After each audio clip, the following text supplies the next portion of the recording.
Hey guys, it's Lucky here, and today we're gonna go over the top 5 leveling spots in Elder Scrolls Online in 2026. These spots will get you to max level faster than any other spots in the game. In fact, an experienced player using these spots can get to max level in under a couple of hours. I'm also gonna sort these spots into 2 groups. The first group will be things that you can do solo, and the second group will be the places that give a little more experience but are best done with a partner. I will also go over what buffs you can take advantage of to get more experience while you level. So let's dive in. The first one is easily one of the most popular spots in the game to power level. It is by no means the fastest, but it's definitely the easiest. This spot is the Domain in the LUCKYGHOST Desert. This is the Netflix and chill of experience grinding. No, literally, you can do this while your character is literally naked and while you watch TV. This is the appeal of power leveling with the Domain in LUCKYGHOST. Because it's such a popular leveling spot, there's always a large crowd running the Domain in LUCKYGHOST Desert and killing the mobs for you. It's worth mentioning that you get a small XP bonus when you're in a group. If you're on the NA server, just type X into chat and then enter that, and then type Y into chat and then enter that, and then press Z and enter that into chat as well. Someone will usually have an add-on running that will automatically invite people into their group that type those letters into the zone chat. So just type those things in zone chat and you'll probably find a group right away. On the EU server, the same thing happens, but the thing you type is plus Domain, and someone's add-on will automatically invite you to their group. The more enemies that you touch while you're running Domain, the better XP you'll get, because you'll get a little bit of XP for each thing that dies. Plus, you'll get fighter skilled XP. Not just a little bit of fighter skilled XP, but a ton of fighter skilled XP, which is one of the best reasons to run the Domain in LUCKYGHOST Desert. It's a great way to power level your fighter skilled. No matter the leveling method I choose, I usually start the first 10 levels in the Domain of LUCKYGHOST Desert because it's so easy. You can do it without having any abilities or passives unlocked, and it levels up your fighter skilled, which is incredibly important because the fighter skilled has some really powerful passives inside. It also helps you quickly unlock your first few abilities and class passives to make all the other leveling spots much more manageable. Interestingly, the bulk of your experience you get from the Domain isn't actually from killing the enemies, it's from breaking the anchor. So feel free to simply touch one mob and then wait for the next Domain. You will see yourself get a pop of experience when the anchor shuts down and you open the chest at the end. There are 3 anchors or Domain denoted by this hurricane-like symbol, and they will be being cleared in either a clockwise or counterclockwise direction on the map. So when you clear one, teleport to the next one, and so on. Just as you're seeing me do in this video, it's that easy. Literally just be half present mentally,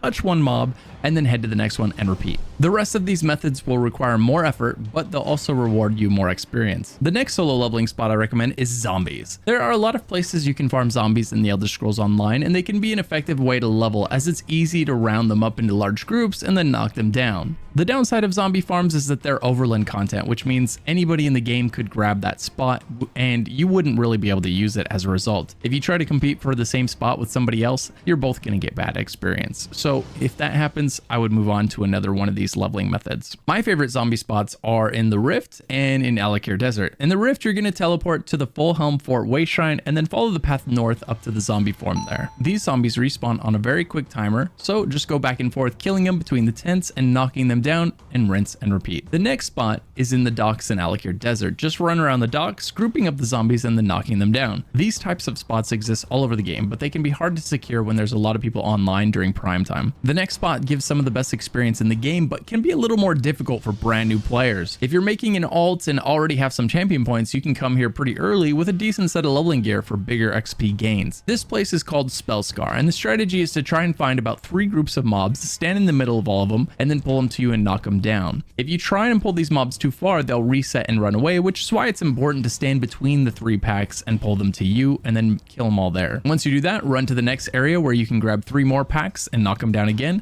and just go back and forth between those spawns. As with everything in Craglorn, these guys are a little tougher than the average mob. That's because Craglorn used to be the endgame zone back before there were any expansions and before ZOS changed the game so that all the zones were the same level. So if you've ever been to Craglorn and it feels harder than your average zone, that's why.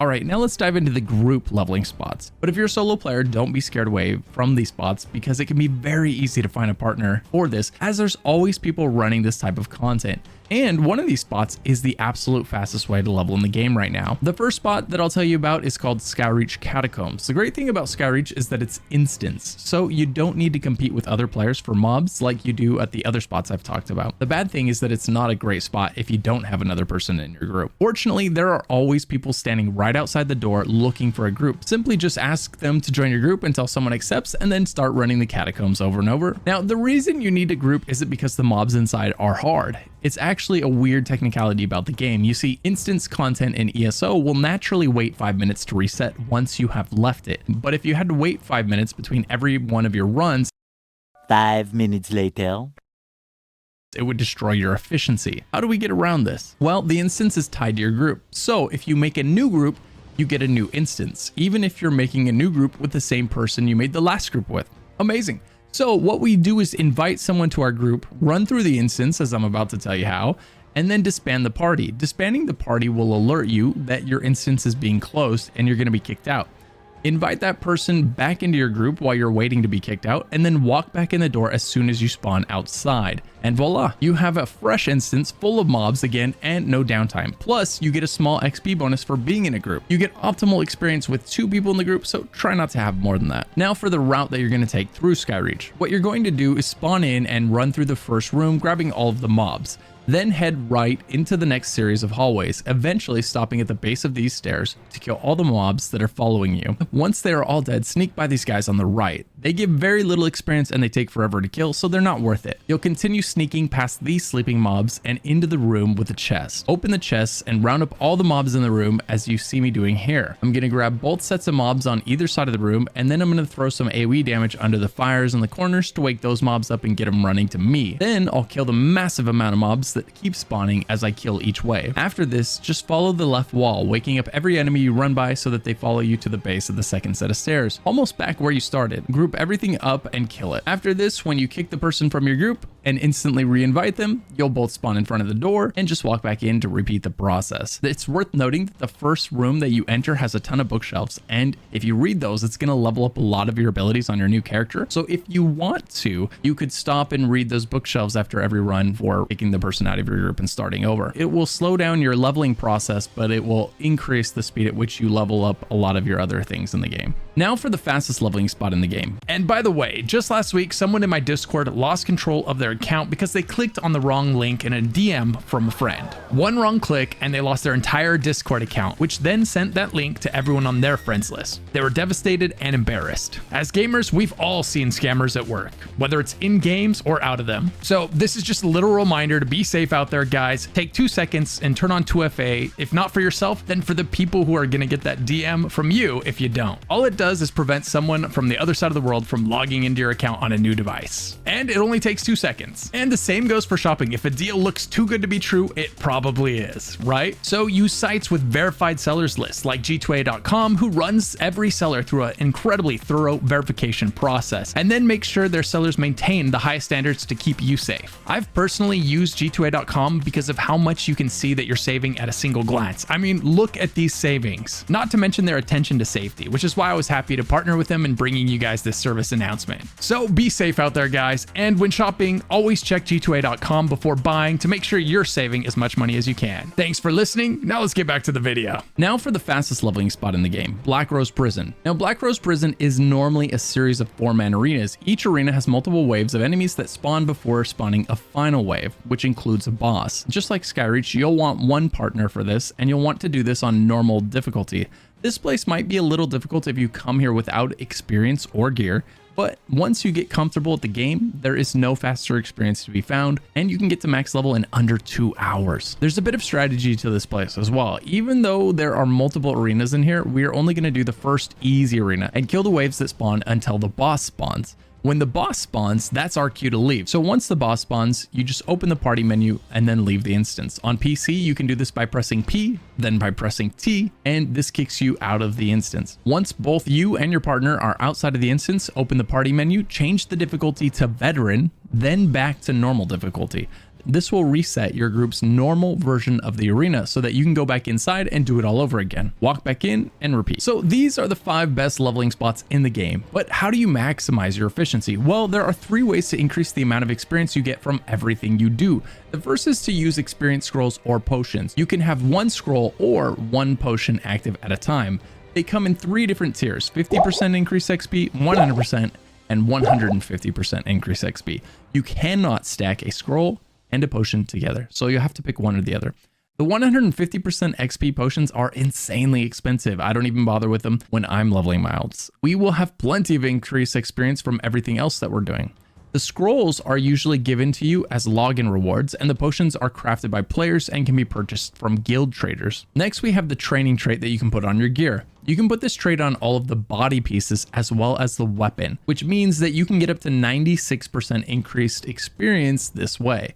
Be aware that the traits give more experience the higher the quality gear. So blue will give less experience than purple. Purple will give less experience than gold. Since you're not going to use your training gear for very long, it's usually pretty low level stuff that you outlevel very fast. I wouldn't take it higher than purple. There's no reason to take it all the way to gold unless you just have gold to burn. Finally, we can take advantage of events. About once every quarter, ESO has a double experience event in which you get double experience the entire time that event is active. These events are great times to create alts because you are getting a free 100% increased experience for the whole duration. And yes, this bonus experience from the event does stack with your consumable potion or scroll buff and your training trait on your gear, which means these three things can add up together to around 346 bonus experience. Now, even if you don't have access to these bonus experience items or can't afford them, that's okay. You will still level incredibly fast without them using the 5 spots I showed you today. And if you're watching this after update 50 is dropped, then you can take advantage of the challenge difficulty system. You can up the difficulty of content to increase the amount of XP and gold that you receive. Just a heads up, this does not work on instanced content. That's content where you have to go into a specific zone that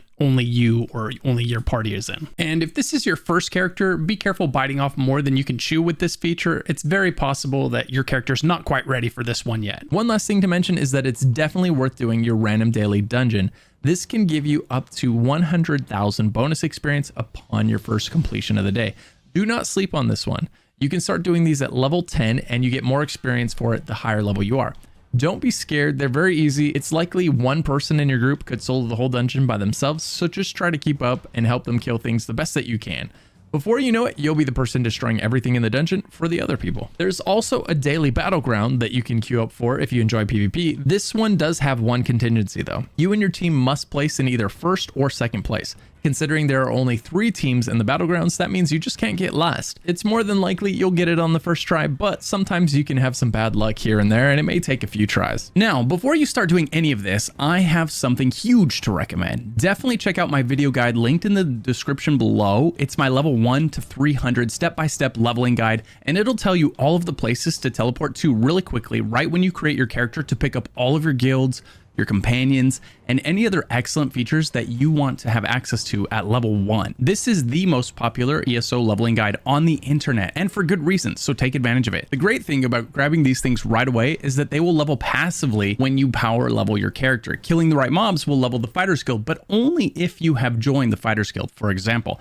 So it's incredibly useful to follow the first 10 minutes or so of that leveling guide, grab all your useful skill lines and everything that's been added to the game over the years, and then start power leveling your character. And it will simultaneously allow you to level those guilds and companions. Otherwise, if you don't do that, your character is going to be max level, and then you're going to have to go back and level all those guilds from level 1 all over again, making you do the grind a second time. So take advantage of that. Links down in the description below. And if you're just diving into ESO for the first time or the first time in a long time, be sure to check out my ESO beginner guide. I'll toss that one in the description for you as well. If you're not sure what to do next, check out one of these ESO videos popping up on screen right now, and I'll see you in the next one. As always, thank you guys so much for watching the video. Massive shout out to my channel members. If you want to become a channel member for behind the scenes footage, access to a private Discord channel where you can ask me questions and more, be sure to click the join button that appears after you subscribe to the channel. See ya!